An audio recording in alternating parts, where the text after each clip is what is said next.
এক কিপটা লোক বছরের পর বছর মাছ কেনে না। তার বউ বহুবার বলেছে, কিন্তু কিছুতেই রাজি হয় না।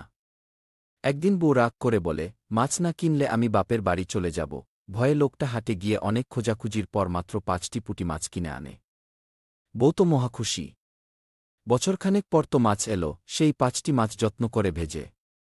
রাতে খাওয়ার সময় ঝামেলা, কে কয়টা খাবে? স্বামী বলে, আমি হাটে গেছি, আমি ৩টা খাবগু। স্ত্রী বলে, আমি তো এত বছর না খেয়ে কষ্ট করেছি, আমি ৩টা খাব। শেষে শর্ত হয়, যে আগে কথা বলবে সে ২টো খাবে, চুপ থাকা মানুষ ৩টি পাবে। দুজনেই চুপ মেরে যায়। রাতে তাদের এভাবে নীরব দেখে গ্রামের লোকজন ভাবে, কিছু একটা হয়েছে। দরজায় নক করে কেউ, কিন্তু কেউ তো খুলবে না, তাহলেই হার।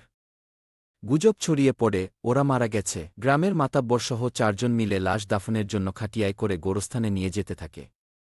কবরস্থানের কাছাকাছি যাওয়ার পরও কেউ কিছু বলে না। শেষে স্বামী আর সহ্য করতে না পেরে বলে, ঠিক আছে, তুমি ৩টা খাও, আমি ২টো খাব। এ কথা শুনেই ৪জন ও মাতাব্বর ভয় পেয়ে ভাবল, ৫ জন। ৩জন খাবে লোকটা, ২জন খাবে বউ।